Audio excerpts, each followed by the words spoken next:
Hello everyone, welcome back to our channel Bima mentor. My name is Ankit Sharma. तो आज हम लोग एनालिसिस करने वाले हैं 16 जुलाई स्लॉट 2 की, जिसमें हम लोग एनालिसिस करेंगे, ठीक है, कि 16 जुलाई को जो स्लॉट 2 में पेपर हुआ वो किस तरीके का था, उसका लेवल क्या था। अगर आप काउंट करना चाहते हैं कि वो अच्छे अटेम्प्ट में तो उसमें कितने क्वेश्चन होने चाहिए थे, कि इतना अटेम्प्ट किया आपने तो आप उसको एक अच्छा अटेम्प्ट बोल सकते हो पेपर का, है ना। तो एक डिस्कस करने वाली सारी चीजें, हालांकि हम लोग स्लॉट 2 के ऑलरेडी साइंस का 15 के स्लॉट 1 का ऑलरेडी सब चीजें डिस्कस कर चुके हैं। अब जाके वो वाली एनालिसिस भी देख सकते हैं। थैंक यू मैं बोलना चाहूंगा आपको स्टार्टिंग में, क्योंकि आपने उन वीडियोस को बहुत ज्यादा प्यार दिया है। ऐसे ही आगे वाली वीडियोस को प्यार देते रहिए ताकि हम लोग मोटिवेशन मिले आपको और ज्यादा ये सब चीजें करने की, आपको और हेल्प करने की, ठीक है। तो चलो अभी आगे बढ़ते हैं और आगे डिस्कस करते हैं, है ना।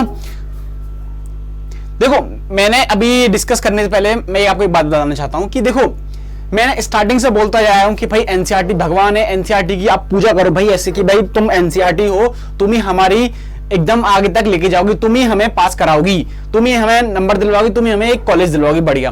तो एनसीईआरटी के ऊपर घोल के पीना है ना। जैसे आप सुबह सुबह जाप करते हो ना कि ओम भूर्भुवः स्वः, इस तरीके से आपको पूरी एनसीईआरटी जाप करनी है, अंदर घुसा लेनी है, उसके बिना कुछ नहीं हो रहा है, ठीक है। एनसीईआरटी सब कुछ है। आपको भी मैं जब बताऊंगा ना कि एनसीईआरटी से किस तरीके से कहां से क्वेश्चन आ गए, अरे बोलोगे अरे ये तो मैंने पढ़ा था, अरे ये तो ऐसे था, अरे ये तो सर ने बताया, अरे ये तो भैया ने बताया था, ये सब आप ऐसे करोगे। देखो अभी आप देखते जाना, ठीक है। फिलहाल इसको डिस्कस करते हैं, ठीक है। तो ये बोला लैंग्वेज 1 में, language 1 is quite easy type का था, ठीक है। और लैंग्वेज जो बी था फर्स्ट में, वो क्वाइट इजी टू मॉडरेट, या फिर सब बोल सकते हैं आप थोड़ा सा मॉडरेट साइड को था। इजी नहीं बोलेंगे, थोड़ा मॉडरेट साइड को बोल देंगे, इसलिए मैंने इजी टू मॉडरेट में डाल दिया इसको, ठीक है। तो बाकी डोमेन सब्जेक्ट को हम बोलेंगे मॉडरेट, या फिर थोड़ा सा बाकी स्लॉट्स को कंपेयर करें थोड़ा सा उनके कंपैरिजन में थोड़ा सा टफ था। तो अगर आप टफ सुन के परेशान मत हो, मैं बोलूंगा इसकी जो मार्किंग होगी वो बाकी से इजी ही होगी। कम परसेंटाइल पे आपके ज्यादा कम नंबर पे ज्यादा परसेंटाइल आएंगे, तो आप परेशान मत हो, है ना। तो चलो, जनरल अवेयरनेस में इजी था, इसको इजी मॉडरेट में बोला है हालांकि, लेकिन ये ज्यादा इजी साइड था। इजी मॉडरेट इसलिए भी बोला है क्योंकि पिछले स्लॉट से स्लॉट 2 से कम, जैसे मैं देखूं बताता हूं आपको, जो कि अभी हम एनालिसिस कर रहे हैं कि ठीक है, अभी स्लॉट 2 कर रहे हैं, लेकिन अभी हमने इसमें जो रखा है वो इस बेसिस पर रखा है कि स्लॉट 1 में किस तरीके से पेपर आया, ठीक है, उसके आधार पर रखा है हमने। चलो आगे बढ़ते हैं, ठीक है। Exam CUET exam analysis good attempt में अगर आप बात करेंगे तो लैंग्वेज में आपको करीब से करीब कम से कम 35 से 37 होने चाहिए। 35 से 37, 35 टू 37 आपके अटेम्प्ट होने चाहिए, तब आप इसको एक अच्छा अटेम्प्ट बोल सकते हो, अच्छा अटेम्प्ट, ठीक है। लैंग्वेज वी में 36 से 38, मिनिमम 36 से 38 होने चाहिए। इसमें 35 से 37 होने चाहिए मिनिमम, ठीक है। मिनिमम 35, आप ऊपर तो जा सकते हैं, पूरे अटेम्प्ट कर सकते हैं, ठीक है। डोमेन स्पेसिफिक में बात करेंगे तो मिनिमम आपको 34 से 35 आपको अटेम्प्ट करने चाहिए, अगर आप अपने आप को अच्छी जगह काउंट करना चाहते हो, अगर अच्छे अटेम्प्ट में लेना चाहते हो, ठीक है। जनरल अवेयरनेस मैंने पहले ही बोला इजी है, स्कोरिंग है, आप अच्छी तरीके से कर सकते हो, अच्छी तरीके से लास्ट मोमेंट में प्रिपरेशन कर सकते हो। तो इसके कम से कम आपको 53 टू 55 क्वेश्चन आपके अटेम्प्ट होने चाहिए, इतने, ठीक है। तो आपको ये एक रफ आइडिया दे दी, मैंने एक तरह से पूरा आइडिया दे दिया कि आपको आने वाले पेपरों में किस तरीके से अराउंड कितने अटेम्प्ट करके चलने हैं, ठीक है। चलो आगे बढ़ते हैं,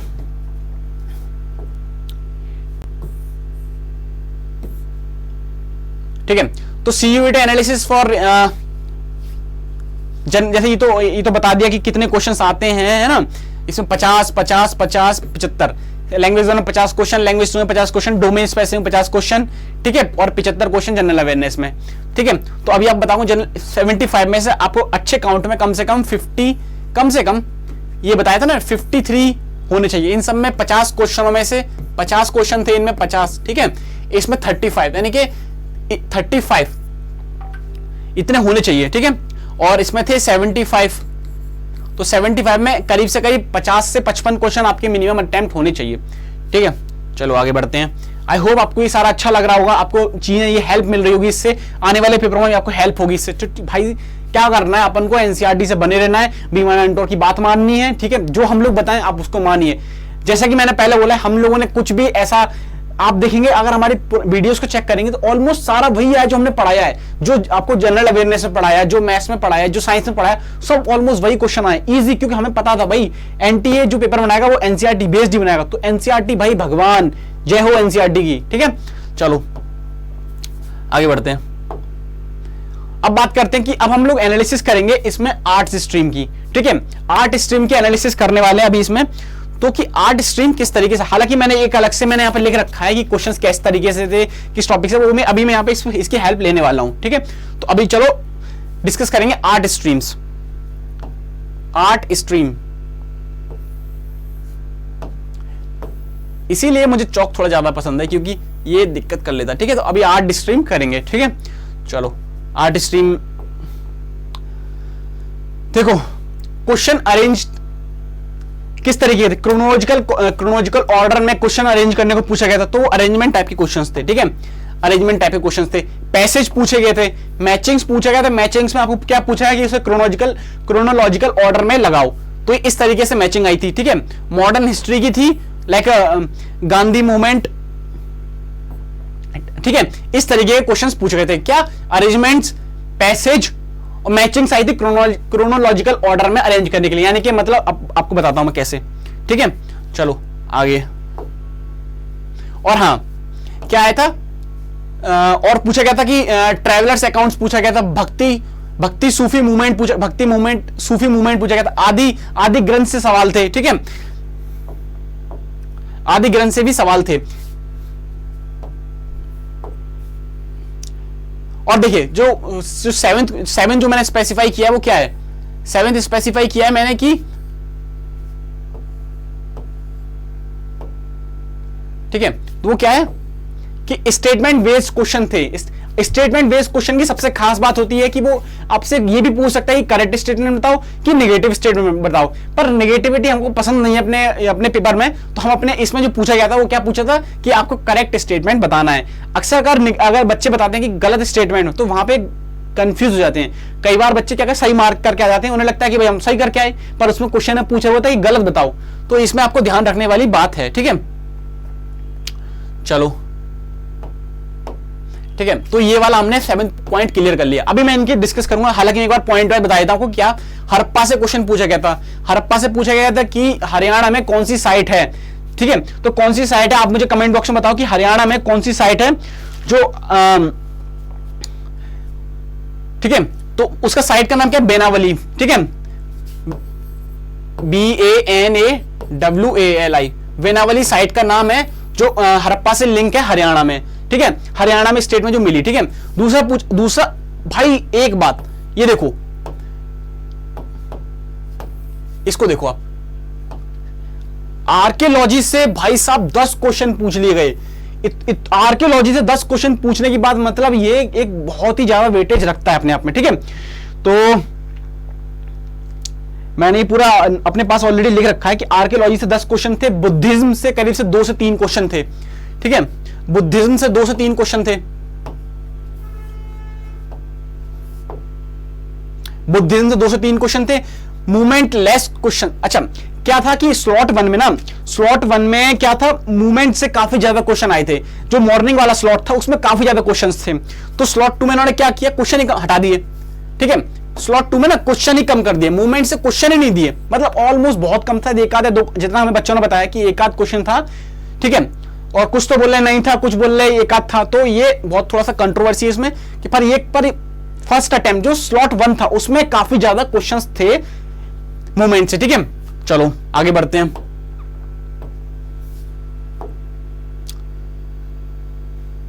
ठीक है, अब एक बार मैं क्या करता हूं, इसकी ना जो अभी हमने डिस्कस किया हिस्ट्री के बारे में। ठीक है, हिस्ट्री के बारे में डिस्कस किया, मैं आपको एक बार फिर से बताता हूं। एक खाली पेज ले लेते हैं, चलो इसी पे कर लेते हैं, इसको कर देते थे साइड, भाई तुम जाओ साइड में। ठीक है, अब एक डिस्कस कर लेते कि किस तरीके से क्वेश्चन पूछे गए थे।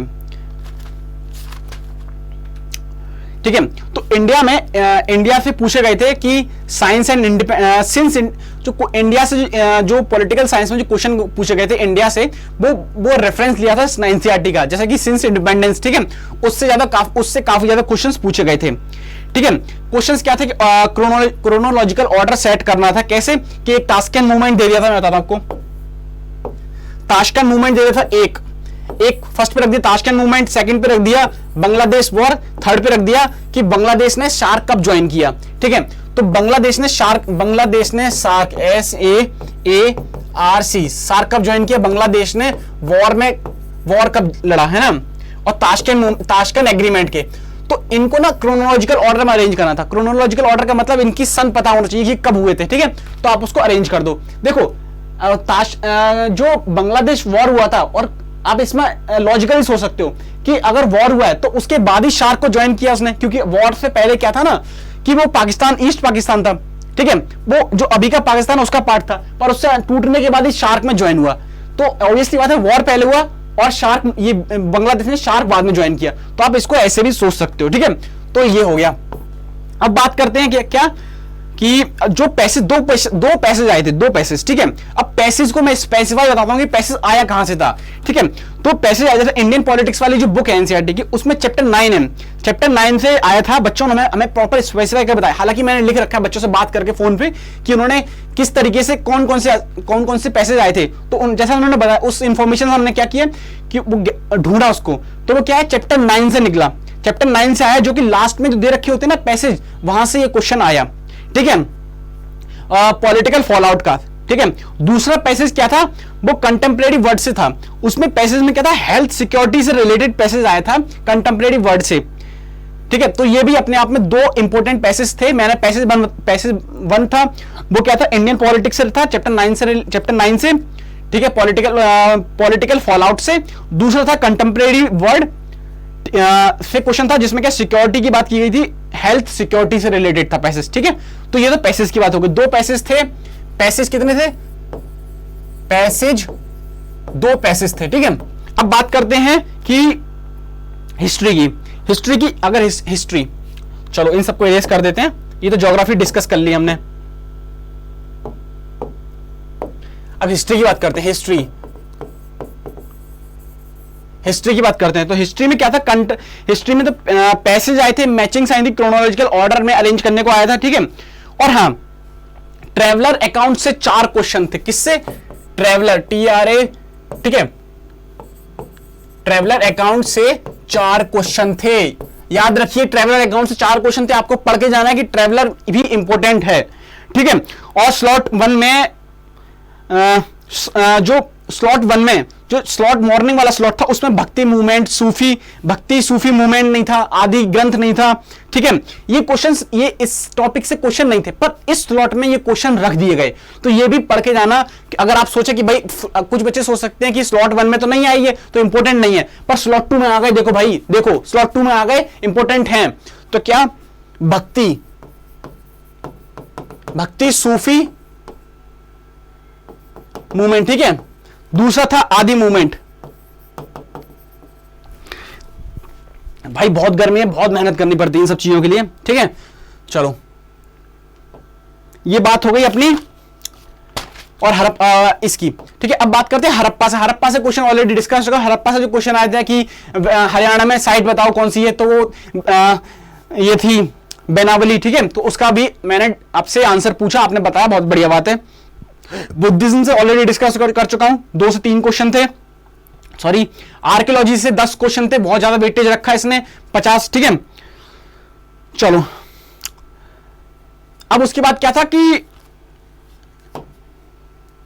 अब ये हिस्ट्री डिस्कस कर ली हमने, अब चलते हैं ज्योग्राफी डिस्कस। अब पॉलिटिकल साइंस की तरफ चलते हैं। पॉलिटिकल साइंस की तरफ चलते हैं, इसमें डिस्कस करते हैं कि क्वेश्चंस किस तरीके से थे। चलो इसको ऊपर कर लेते हैं। पॉलिटिकल साइंस, वर्ड पॉलिटिक्स से लेस क्वेश्चन थे बुक्स, यानी यहां पे ना यहां पीपीटी में ना रेफरेंस दे रखा है मैंने कि वर्ड पॉलिटिक्स वाली बुक से क्वेश्चंस आए थे। ठीक है,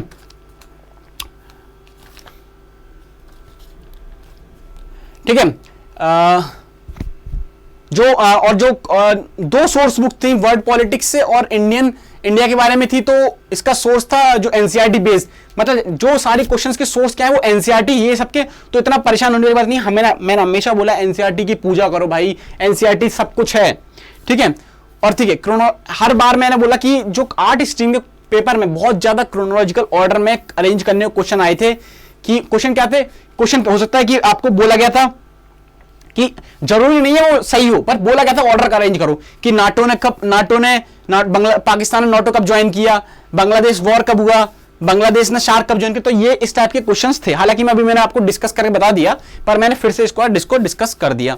ठीक है, चलो ये आगे बढ़ते हैं। जैसे कि पहले बोला है मैंने, सब कुछ इन सब चीजों का सोर्स एनसीईआरटी, सब कुछ एनसीईआरटी। पैसेज 2 थे, ये सब चीज ऑलरेडी हम डिस्कस कर चुके हैं।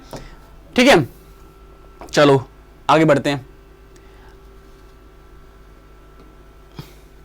ठीक है, तो भाई अभी के लिए इतना ही। हालांकि अगर आपको ये वीडियो पसंद आई तो वीडियो को लाइक करो। ये एग्जाम एनालिसिस बहुत इंपॉर्टेंट है। आप पेपर देना चाहते हो तो एग्जाम एनालिसिस अच्छे से करके जाओ। अच्छा स्कोर करना चाहते हो, बढ़िया यूनिवर्सिटी में पहुंचना चाहते हो, बढ़िया कॉलेज में पहुंचना चाहते हो, तो पेपर अच्छे से एनालाइज करो। ठीक है, एक कहावत है कि जो इंसान लड़ाई जीतना चाहता है वो एक बार अपने दुश्मन का ट्रैक रिकॉर्ड चेक करे कि वो किस तरीके से लड़ता है, किस तरीके से अपनी सेना को रखता है। तो ऐसे ही आपका दुश्मन कौन है? पेपर को आपको फोड़ना है पकड़ के, और आप इसके सामने लड़ने जा रहे हो। ठीक है, तो आप पता करो कि पेपर कैसे आया, किस तरीके से आया, क्या पैटर्न है, किस तरीके से क्वेश्चन पूछे जा रहे हैं। ठीक है, तो ये वही चीज है जो हम अभी एनालिसिस करा रहे हैं। क्या है? अपने दुश्मन को आप ट्रैक रिकॉर्ड चेक कर रहे हो कि पेपर कैसे पूछा है उसने। ठीक है, तो अभी के लिए फिलहाल इतना ही। वीडियो को लाइक करो, चैनल को सब्सक्राइब करो और ज्यादा से ज्यादा दोस्तों को शेयर करो। भाई बहुत मेहनत है, आप मुझे देख पा रहे हो कितनी स्वेटिंग हो रही है, ये गर्मी की वजह से हो रही है। तो मेहनत लगती है भाई, बोलने में मेहनत लगती है, पीपीटी बनाने में मेहनत लगती है, तो करो। और बाकी हमारे बच्चों का बहुत बढ़िया रिकॉर्ड रहा है, बहुत बढ़िया अच्छे पेपर गए अभी तक, जितने बच्चों के पेपर दिए बहुत बढ़िया गए हैं। और आज या कल से हम लोग लाइव शुरू करने वाले हैं। अब लाइव करेंगे ताकि बच्चे बोल रहे थे भैया वीडियो में थोड़ा सा लैग हो जाता है कि आपने आज वीडियो डाला तो क्वेश्चन कल पूछे तो देख नहीं पाते हैं, ये सब चीजें बोली बच्चों ने। तो इसलिए क्या करेंगे, लाइव जाएंगे, लाइव क्वेश्चन पूछेंगे। हर्ष भैया ऑलरेडी तैयार हैं लाइव आने के लिए। ठीक है, तो अभी आप टेंशन नहीं लो, आप वहां पे भी हमसे कनेक्ट कर सकते हो। ठीक है, चलिए ऑल द बेस्ट जिनका पेपर और होने वाला है। बाकी जिनका हो गया अच्छा हुआ, कांग्रेचुलेशन। और अगर जिनको लगता है अच्छा नहीं हुआ है परेशान मत हो, कुछ ना कुछ अच्छा होगा, खुद पे विश्वास रखो, है ना। चलिए ऑल द बेस्ट।